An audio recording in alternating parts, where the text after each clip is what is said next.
capítulo 1, versículo 17.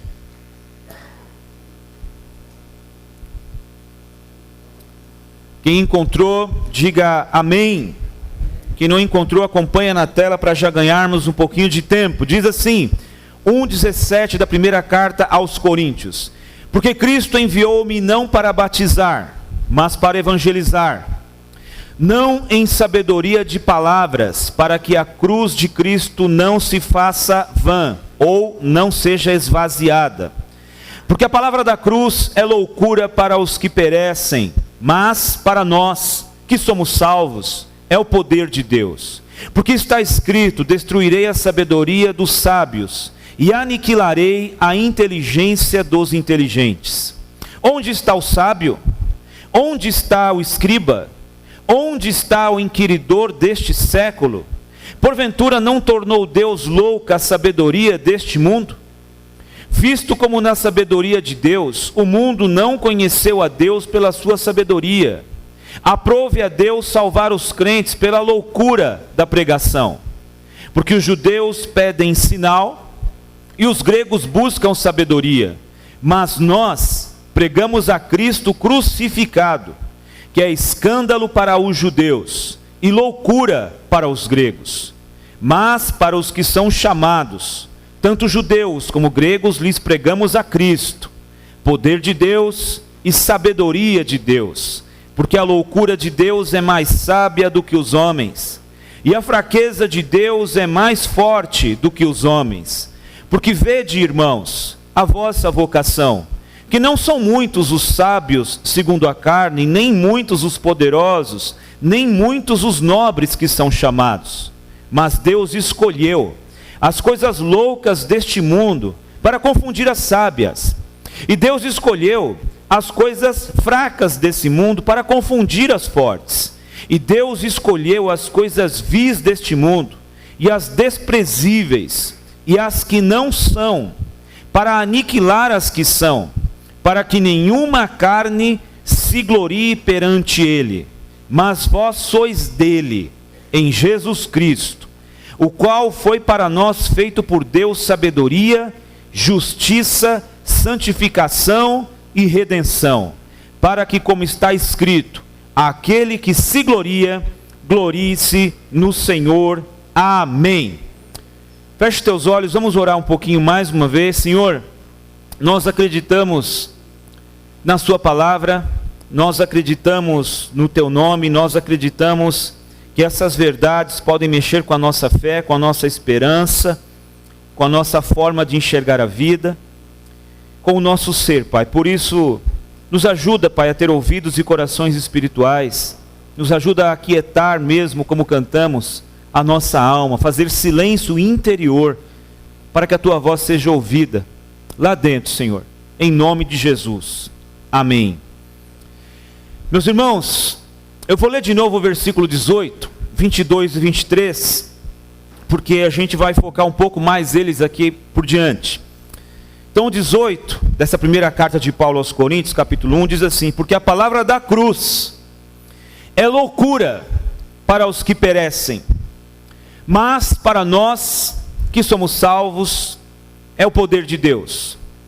22, porque os judeus pedem sinal, ou sinais, os gregos pedem sabedoria, mas nós pregamos a Cristo crucificado, que é escândalo para os judeus e loucura para os gregos.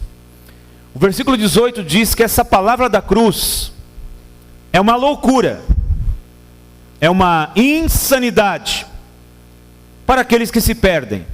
Não faz sentido a palavra da cruz para eles. Mas Paulo diz que para aqueles que nasceram de novo, faz todo sentido. Tanto é que para estes que têm a ciência de que são salvos, essa palavra da cruz é chamada de poder de Deus. John Stott, no livro A Cruz de Cristo, eu separei um trechinho e copiei aqui, gostaria que você ouvisse. Ele diz assim: a escolha que os cristãos fizeram da cruz como símbolo maior da sua fé é tanto mais surpreendente quando nos lembramos do horror com que era tida a crucificação no mundo antigo. Como poderia uma pessoa de mente sadia adorar um Deus, ou como Deus, um homem morto, justamente condenado como criminoso e submetido à forma mais humilhante de execução? Os cristãos poderiam ter escolhido a pomba como símbolo da sua fé, porque ela foi o formato do Espírito Santo quando desceu do céu, no batismo de Jesus. O cálice onde Jesus tomou a última ceia com seus discípulos também seria um bom símbolo para a fé cristã. Ou quem sabe a estrela que brilhou ao nascer Jesus na manjedoura onde ele foi posto. Ou quem sabe até um túmulo vazio, ou um peixe, ou mesmo pão, elementos presentes na multiplicação. Mas os cristãos resolveram escolher a cruz. Escândalo para os judeus, loucura para os gregos. Paulo diz no versículo 17 aqui do texto que lemos, que Deus não o tinha enviado para batizar, mas para evangelizar. Quando Paulo diz isso no versículo 17, o que ele está dizendo aponta para: Deus não me enviou para atrair seguidores meus. Deus me enviou para atrair seguidores para Ele, seguidores dele. Ainda no versículo 17, onde o texto vai dizer que se a sabedoria fosse em vãs palavras, em sábias palavras, a cruz de Cristo seria esvaziada ou seria vã. Paulo vai dizer assim: a mensagem do Evangelho não pode ser reduzida à eloquência, à sabedoria ou à riqueza do vocabulário do mensageiro. Porque se ela for reduzida à sabedoria, à filosofia, à riqueza filosófica de quem fala, a cruz perde o seu real sentido, a cruz é diluída. E aí ele vai dizer que a palavra da cruz é justamente essa, que é uma insanidade, uma loucura para aqueles que se perdem. Aí a gente faz algumas perguntas. Paulo, por que a palavra da cruz é uma loucura, uma insanidade para os que se perdem? A gente pergunta, Paulo, por que Paulo diz que a mensagem central do Evangelho soa nos ouvidos das pessoas como um delírio, como um desvario? Ou seja, essa palavra da cruz não tem sentido. Então a resposta que a gente poderia buscar, no tempo de Paulo inclusive, do porquê essa palavra da cruz, de um Deus que se fez carne e morreu de cruz, era tão sem sentido para aqueles que se perdem. A primeira resposta que a gente pode encontrar para essas perguntas é que as pessoas que ainda não foram alcançadas por esse nome, por esse sangue, por essa palavra, elas só conseguem enxergar o significado histórico da cruz. Como assim, pastor? Ou seja, sinal de humilhação, de vergonha. Morte de cruz no primeiro século era para assassinos e criminosos hediondos. Por que essa palavra não fazia sentido? Adorar a um Deus, crer num Deus, render-se a um Deus que foi pregado e sangrou até morrer. Porque isso era um sinal de fraqueza, a cruz era um sinal de fraqueza, diante do poderio romano, do governo romano, contra os revolucionários do governo, que se levantavam contra o governo. Lembrando que Jesus foi crucificado pelo crime de revolução contra o governo. A maracutaia que fizeram entre os judeus e que foi levada ao governo romano, ao Pilatos e ao Herodes, é de que ele se fez rei, ele está concorrendo com o César. Então este foi o motivo da crucificação, segundo a história. Já no caso dos judeus, que aparecem no texto de Paulo, que também consideram loucura essa palavra da cruz, é que a cruz era sinônimo de maldição. Na crença judaica está escrito que maldito todo aquele que for pendurado no madeiro. Então, diante disso, é uma loucura tanto para judeus como para gregos acreditar num Deus morto numa cruz. Mas quando recorremos ao significado espiritual da cruz, aí é que a loucura fica mais louca ainda. Tanto é que o Paulo vai mencionar nesse pequeno trecho que eu li, não sei se você contou, várias vezes a palavra loucura. Ou seja, soa como desvario, como delírio. Quando a gente vai para o significado histórico, de fato, para as pessoas naquele tempo e até nesse tempo, não faz sentido você render a sua vida a um Deus que não pôde nem com o Império Romano, quanto mais com a eternidade. Mas quando a gente vai para o significado espiritual da cruz, aí a loucura fica mais louca ainda. Então vamos entender o significado espiritual da cruz com o próprio Cristo. Eu gostaria que você ouvisse com atenção, porque eu vou já correr com os textos. Lucas 9, 23, diz assim, Jesus dizendo, e dizia a todos, se alguém quer vir após mim, negue-se a si mesmo, tome a sua cruz e siga-me.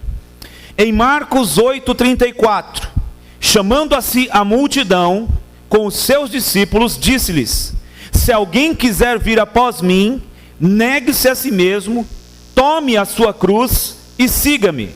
Mateus 16, 24, então disse Jesus aos seus discípulos, se alguém quiser vir após mim, renuncie-se a si mesmo, tome sobre si a sua cruz e siga-me.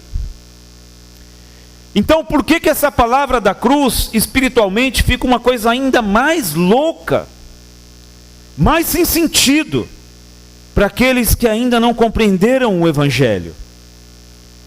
A gente precisa lembrar que cruz, no sentido espiritual bíblico, não tem muito a ver com aquilo que normalmente a gente já ouviu, ou com o que se ouve por aí. Se a gente entender o que Cristo quis dizer sobre cruz, a gente vai ter a resposta do porquê o Paulo escreveu isso aos Coríntios. Lembrando que o Paulo aqui nessa carta aos Coríntios, ele está fazendo um alinhamento, ele está trazendo o pessoal de volta, ele está puxando as rédeas de uma igreja que bagunçou. Se você vê bagunça no século 21 com a igreja evangélica, essas igrejas precisam fazer estágio com Corinto.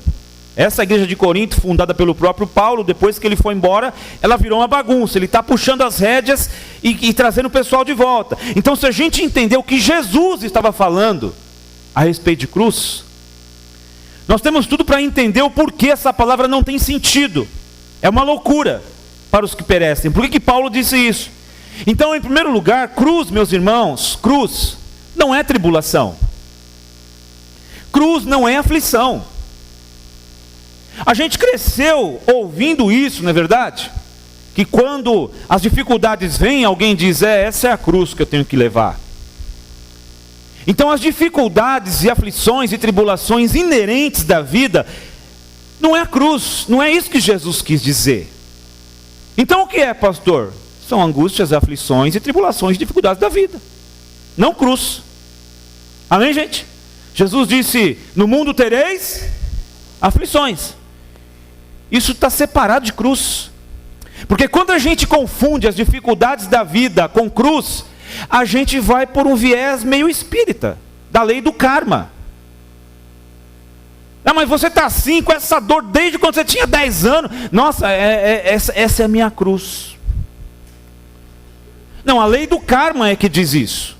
E você vai ter que conviver com isso para sempre. E na outra vida, quando você reencarnar, que é o que os espíritas acreditam, aí você reencarna melhor se você for bonzinho aí, com essa cruz que você está carregando. Não, a cruz não tem nada a ver com isso, não é lei do karma. Segundo, a cruz não são pessoas. Amém, gente? Algumas pessoas, às vezes gente meio problemática que aparecem na nossa vida, ou às vezes mora lá em casa, né? E a gente acha que é cruz. Aí, pastor, isso aí é minha cruz, isso aí, ó, que eu tenho que carregar. Uma vez o marido me disse, aí pastor, 50 anos carregando essa cruz aí. A cruz não são pessoas. Marido, esposa, filho, sogra, o chefe, o vizinho. Isso não é cruz. Isso são pessoas. Que a gente tem que aprender com o Evangelho, como viver, como conviver e como lidar e como amá-las. Isso não é cruz. Terceiro lugar, Jesus deixou claro que a única maneira de segui-lo era tomando cada um a sua cruz. Bom, se a cruz não são tribulações, não são aflições, não são dívidas, não são doenças, não são as dificuldades inerentes da vida, se a cruz não são pessoas, tanto as problemáticas ou aquelas que nos causam mal ou já nos causaram mal, então Jesus falou que a gente tem que tomar cruz para segui-lo, e sem tomar cruz não dá para segui-lo. Jesus deixou claro nos textos que eu li há pouco, e ele disse para os discípulos, disse 2 vezes para multidões que o seguiam, que era necessário negar ou renunciar a si mesmo, tomar a cruz e segui-lo. Então vale dizer para a gente que para seguir uma denominação não precisa levar essa tal de cruz, que a gente vai falar já já. Para seguir um pastor meio poderoso, um bispo ou um apóstolo, e ficar debaixo da cobertura dele, não precisa de cruz também. Não precisa carregar, você consegue seguir.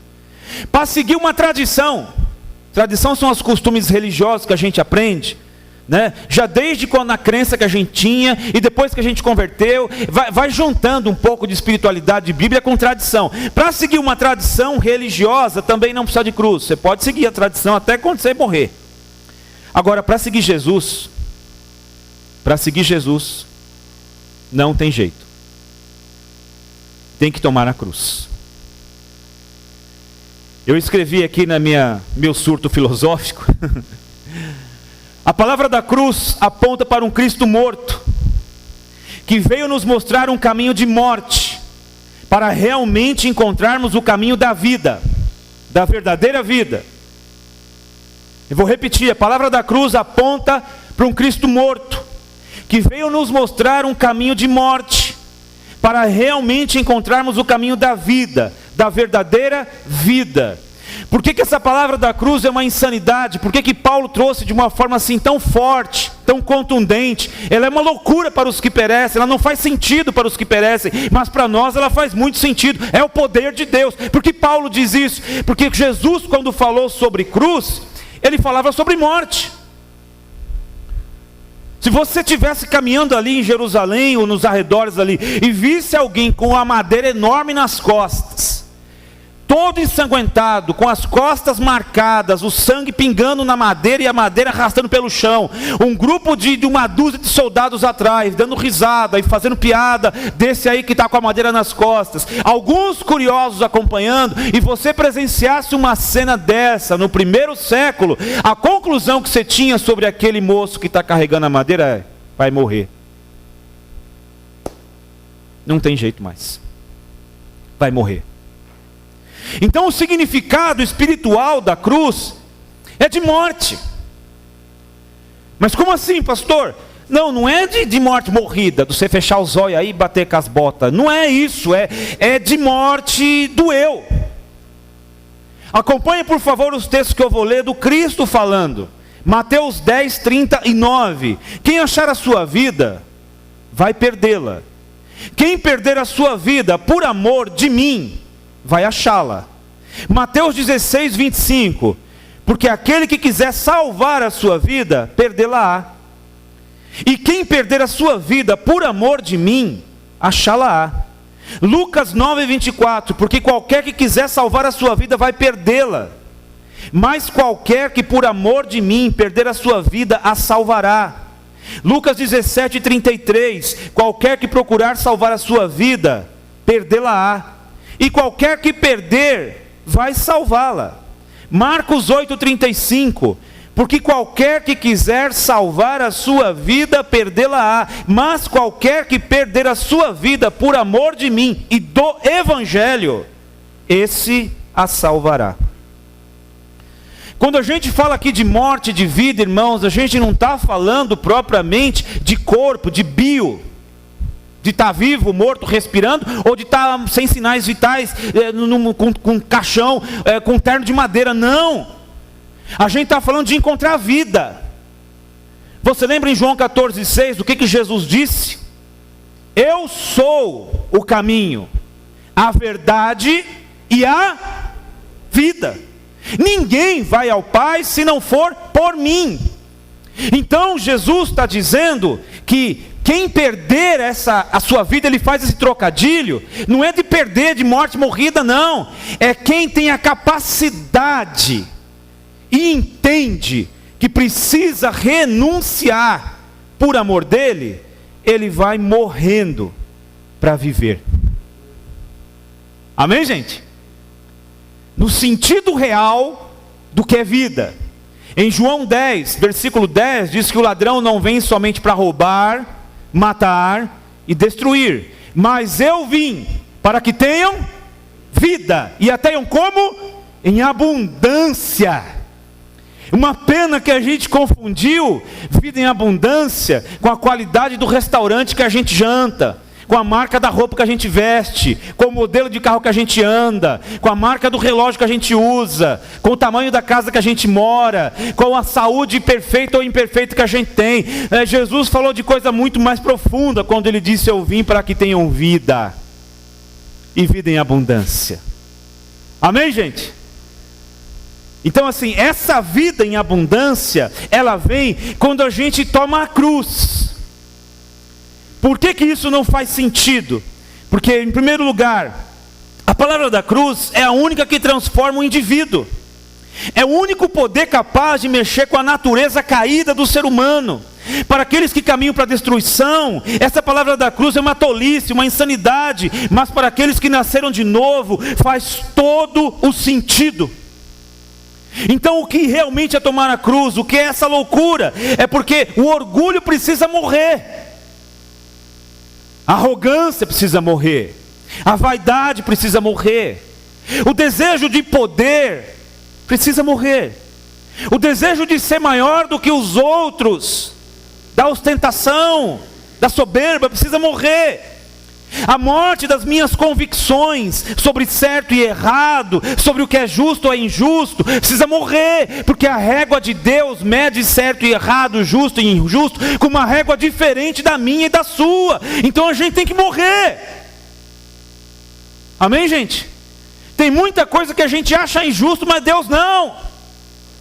Tem muita coisa que a gente acha, não, se fizer assim é justo, se a lei fosse assim, assim seria justo. E Deus falou: não, eu não enxergo assim.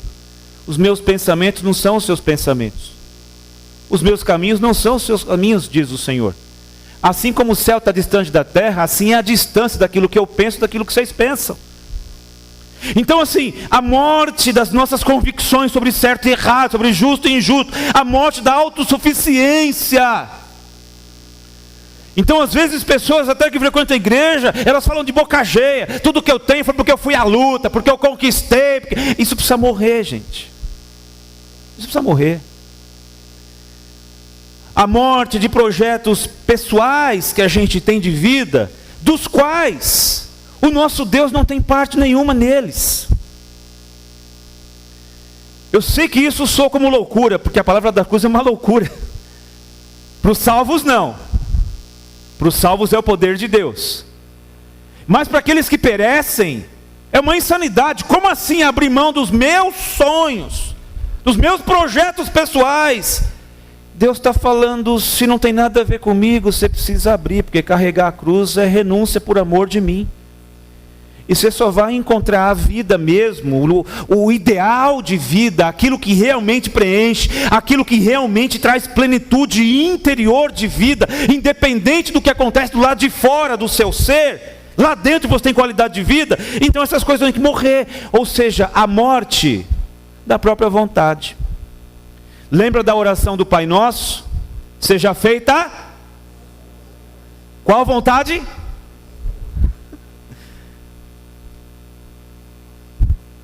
Então assim, se seja feita a tua vontade, isso é cruz.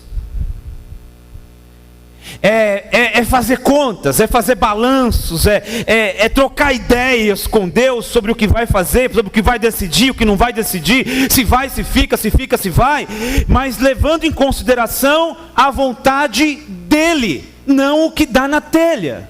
Por isso que é uma loucura essa palavra da cruz aos que perecem. Não faz sentido. Eu nem enxergo Deus, eu nem sei onde Ele está, eu nunca toquei nele, eu nem sei se esse negócio de eternidade de céu é verdade. Como é que eu vou abrir mão do que eu penso, do que eu sonho, do que eu desejo, do que eu projeto, em prol dessas coisas? Não, isso é uma loucura para aqueles que se perdem, mas para nós que somos salvos, é o poder de Deus. Amém, gente? Porque a palavra da cruz faz tanto sentido para aqueles que nasceram de novo, e para aqueles que são salvos. Paulo diz, nós os salvos, é o poder de Deus. É porque a cruz, somente a cruz, é a maior, a mais poderosa revelação e demonstração do amor de Deus a mim e a você. Por que isso é uma loucura? Como um fato que aconteceu há 2000 anos atrás, tudo bem que isso dividiu a história da humanidade em duas partes, né? Antes dela e depois dela. Mas o que isso prova se Deus me ama ou não? Isso é uma loucura. Amém, gente? Inclusive na conversa que eu estava na sala ali com o Evandro, com a Mônica, com as suas filhas, a gente conversando sobre coisas sérias, e eu olhei nos olhos dele e falei, Evandro, não esquece, Jesus continua amando você e a sua família, como nunca amou. O que vai acontecer ou deixar de acontecer, isso é de menor importância, porque Ele já mostrou. A partir do momento, irmãos, que a gente nasce de novo, que o Evangelho começa a fazer sentido, a gente pode levantar as mãos aos céus e dizer assim, eu sou amado dEle, Ele me ama. E por que Ele me ama? Porque Ele me deu isso, que Ele me deu aquilo, porque não, é porque Ele mostrou na cruz do Calvário, e isso já começou a fazer sentido para mim. É uma loucura para todo mundo, mas para mim não, eu me sinto amado por Ele. Não existe revelação do amor de Deus que seja maior do que essa. E é por essa revelação é que a gente anda.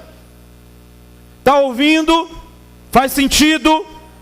Então assim, gente, o amor de Deus por nós, ele é revelado na cruz. É uma loucura para os que se perdem, mas para nós não. Para nós é o poder de Deus. Então se a circunstância está boa, está ruim, está péssima, está maravilhosa, ou está terrível, ou a gente não sabe o que vai fazer, isso não interfere naquilo que Deus já mostrou. Filho, filha, isso já começou a fazer sentido na sua vida. Então entendam uma coisa, sentindo ou não sentindo, eu amo você. Eu dei meu filho por você. E essa palavra da cruz desmonta, desconstrói o tipo de relação doentia, milenar, que o ser humano estabeleceu e desenvolveu para se relacionar com Deus. E qual é a forma doentia que a palavra da cruz desmonta, esfacela? A relação doentia, milenar, eu faço o que Ele quer, o que Deus quer, e automaticamente Ele me dá o que eu quero. Eu já percebi que Ele não quer que eu faça, e por deixar de fazer as coisas que Ele não quer que eu faça, Ele vai me blindar que as coisas ruins não cheguem e não aconteçam comigo. Essa é a relação doentia, que está implícita, né, na humanidade, e estão usando versículos bíblicos para essas coisas. Ou seja, eu faço o que Ele quer, automaticamente Ele dá o que eu quero e faz as coisas dar certo.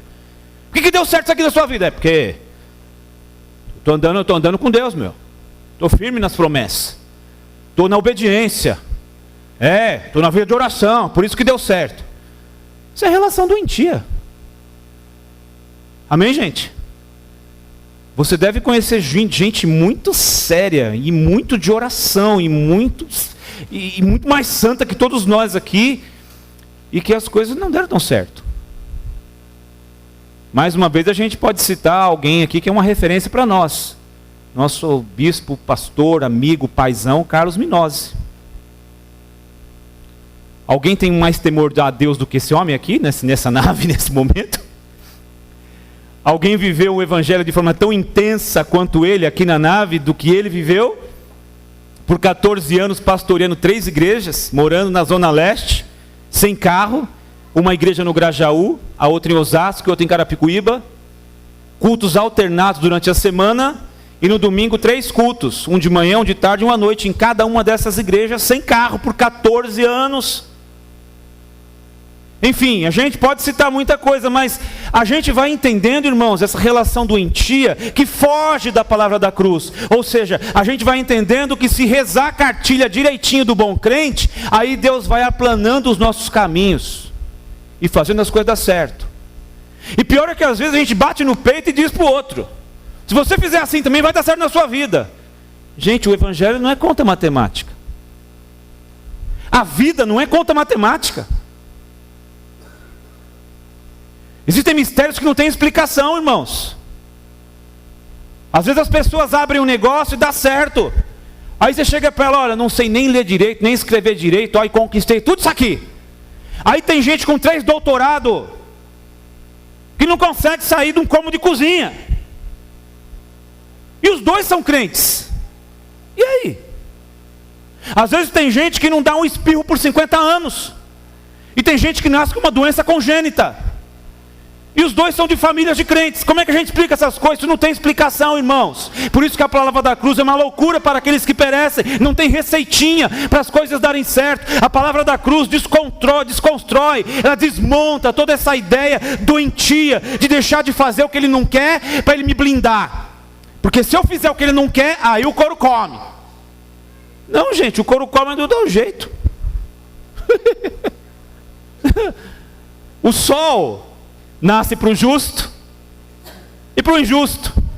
A chuva cai só no sítio do fazendeiro que cultiva lá crente, do não crente fica seco.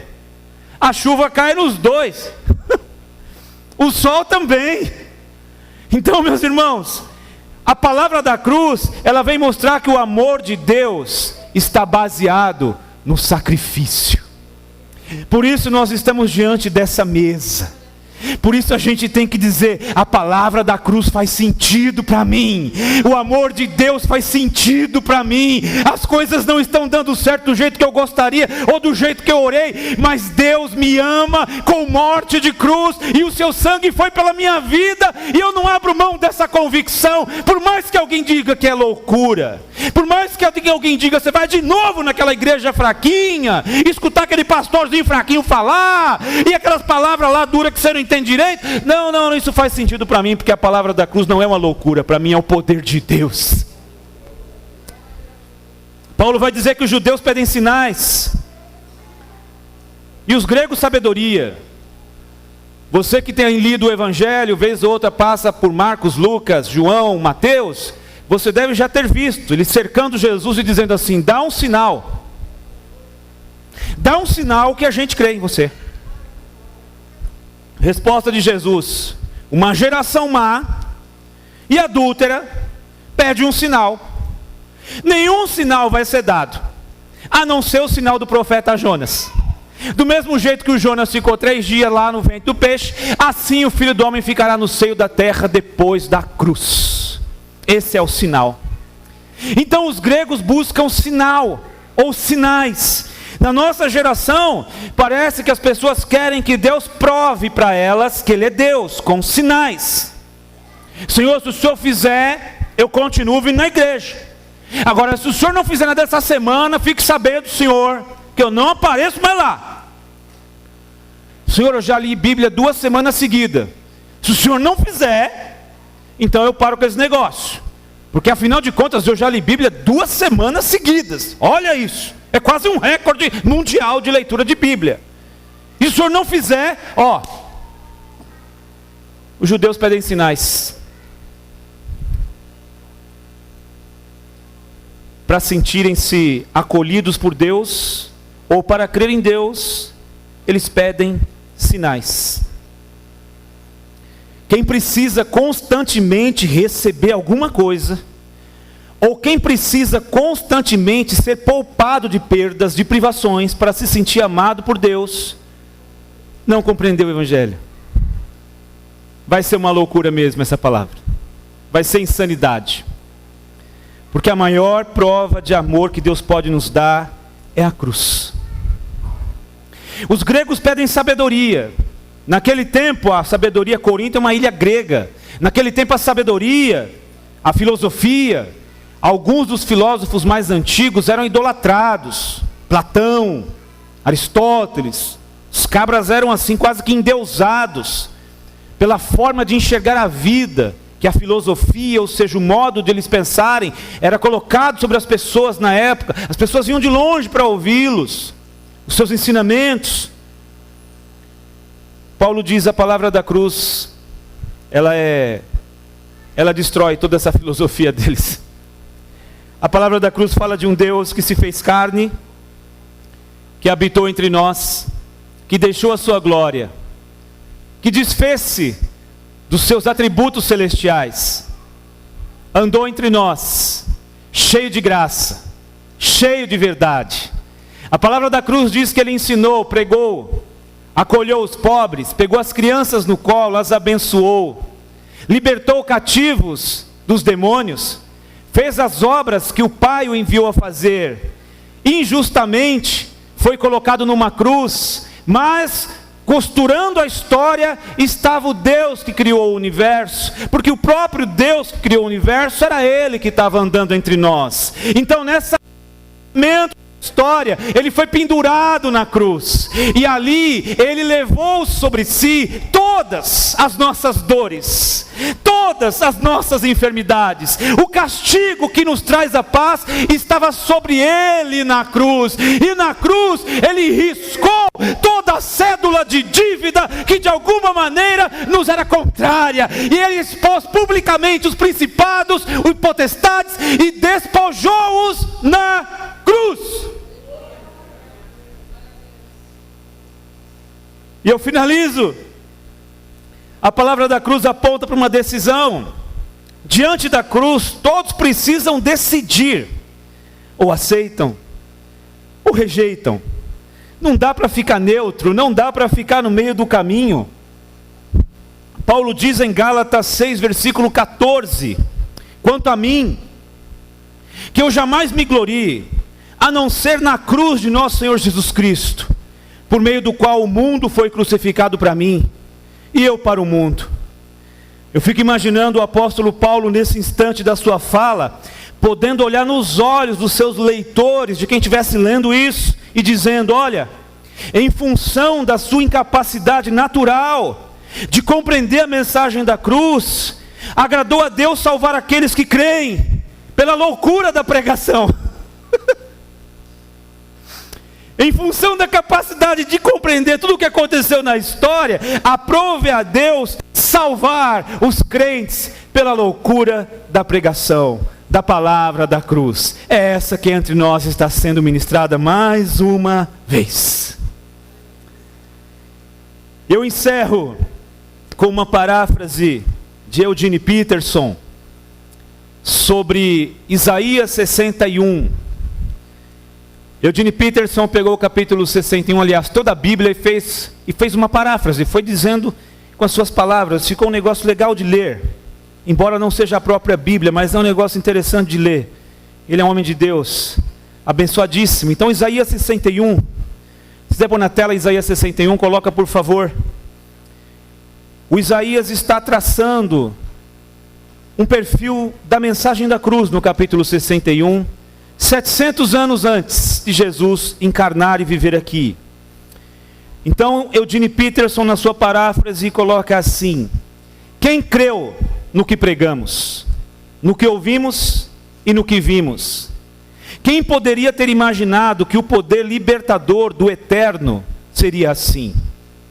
O seu servo cresceu diante dele, uma muda mirrada, uma planta atrofiada num campo ressecado. Não havia nada de atraente nele, nada que nos levasse a olhá-lo com atenção. Ele foi desprezado e ignorado, um homem que sofreu, que conheceu a dor por experiência própria. Bastava olhar para ele e as pessoas se afastavam. Nós olhamos para ele com desprezo, pensamos que ele era escória, mas o fato é que ele levou as nossas doenças, nossas deformidades, tudo que há de errado em nós. Pensamos que ele era o culpado de tudo isso, que Deus o estava castigando por sua culpa. Mas foram os nossos pecados que caíram sobre ele, que o feriram, o dilaceraram, o esmagaram. Foram os nossos pecados. Ele recebeu o castigo e isso nos restaurou. Por meio das feridas dele, nós somos curados. Somos como ovelhas que se desviam e se perdem. Cada um de nós fez o que quis, cada um escolheu um caminho próprio, e sobre ele o Eterno descarregou todos os nossos pecados, tudo o que fizemos de errado. ele foi afligido e torturado, mas não disse uma única palavra. Como a ovelha que é levada ao matadouro, ou o cordeiro para ser tosquiado, ele aceitou tudo em silêncio. A justiça falhou, e ele foi, sem pensar no próprio bem-estar, golpeado e sangrando pelos pecados do meu povo. Eles o sepultaram com os maus, e o jogaram num túmulo com os ricos, embora nunca tivesse feito mal a ninguém, ou dito nenhuma palavra que ofendesse. E por causa dele, o plano do Eterno se realizará. Daquela terrível angústia da alma, ele verá que valeu a pena, e ficará muito feliz por tudo o que fez. Por meio do que ele experimentou, esse justo, o meu servo, produzirá muitos outros justos, visto que ele mesmo carregou o peso dos pecados deles. Por isso eu o recompensarei generosamente com o melhor de tudo, a mais alta honra, porque ele encarou a morte e não recuou, porque ele se ajuntou à companhia dos ladrões.